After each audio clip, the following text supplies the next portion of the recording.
in a lot of work, but it does sort of represent a very, very long shared endeavour with a great number of inputs. So thank you first of all, obviously, to you guys for turning out and supporting this event. It's just fantastic to see so many people. I owe a huge debt of gratitude to EarthScan actually for producing a product which is almost edible. That is certainly very strokeable, as they assure me. And if you smell it, it has this sort of sniff about it as well. Whether that is permissible in a post-carbonate, I do not know. But it's a beautiful product. So many, many thanks.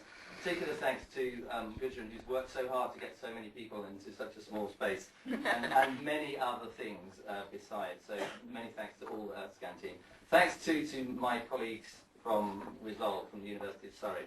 They have been really a fantastic sort of intellectual companionship for me, and I see this project and this endeavour very much as building on the work that we're trying to do there in Surrey. And I couldn't let this occasion go without saying a specific thank you to one Gemma Cook, who many of you will have had some contact with by email, but she is here today, so please, if you have been trying to get me and got Gemma, she has risen to the challenge of the increased workload and my time with enormous grace, and I'm enormously grateful to her for that.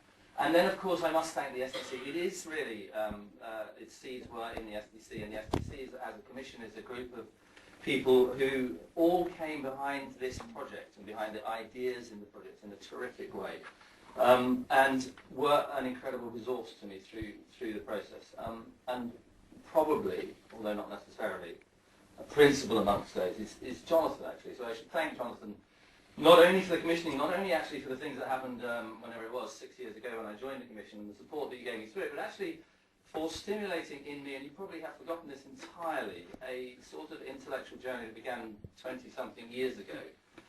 When I had run away from university to become a playwright in London, and got my first cheque from the BBC to discover only that it would keep me going for maybe a couple of weeks, and I better do something for a living. So I thought, what can I do? I will use the skills that I have actually to some of the passions that I feel, and I did some research work for Friends of the Earth and Greenpeace and a few people like that. And one of those was a little bit of work for Friends of the Earth, which was actually, in retrospect, sort of groundbreaking. It was what's now called the marginal abatement cost curve, although it wasn't in the day. It was the very first marginal abatement cost curve for the UK, and basically it's a bit of geeky carbon stuff.